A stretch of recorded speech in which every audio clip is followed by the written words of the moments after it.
आमच्या घरात ना एकच शाकाहारी माणूस असा तो म्हणजे माझं घो. तर असं पण ना आम्ही नॉनव्हेज जास्त कधी खाणू नये, पण कधी असतात ना तर माझं घो ना स्वतःची भाजी स्वतःच बनवून खाता. आणि त्यात त्यांची मटकी नेहमीची ठरलेली असा. माझ्यापेक्षा जास्त तर ना त्यांचं मटकीवर जास्त प्रेम असा असं मला आता वाटूक लागला. मागे मी पण म्हणते की मटकी इली तुझ्यावर फटकी. मागे त्यांनी नाही भाजी रांधलेली आणि मी मागितले तर माका काही देऊक नाही. पण मी जरा वाईट चव घेतली आणि माका ती भाजी ना खूप आवडली.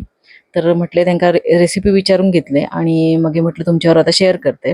तर वाईस तेल घेतले, त्याच्यामध्ये टाकले मोहरी, कढीपत्ता, हिंग, बारीक चिरलेलो मोठं कांदो, त्याच्यानंतर मीठ टाकले, परतले, त्याच्यानंतर टाकले सगळे मसाले म्हणजे हळद, लाल तिखट आणि घरचो मालवणी मसालो. चांगला परतून घेतले. मग हे टाकले मटकी टाकली, त्याच्यानंतर ती पण व्यवस्थित परतले, वाईचं पाणी टाकले आणि वाफेवरनं ही भाजी शिजवून घेतली. शेवटाक टाकले ओला खोबरं आणि कोथिंबीर. अगदी साधी सोपी रेसिपी असं नक्की करून बघा, खूप आवडतली तुमका. आणि रेसिपी जर तुमका आवडली ना तर मला कमेंट करूक विसरू नका. आणि हो, लाईक शेअर आणि सबस्क्राईब पण नक्की करा.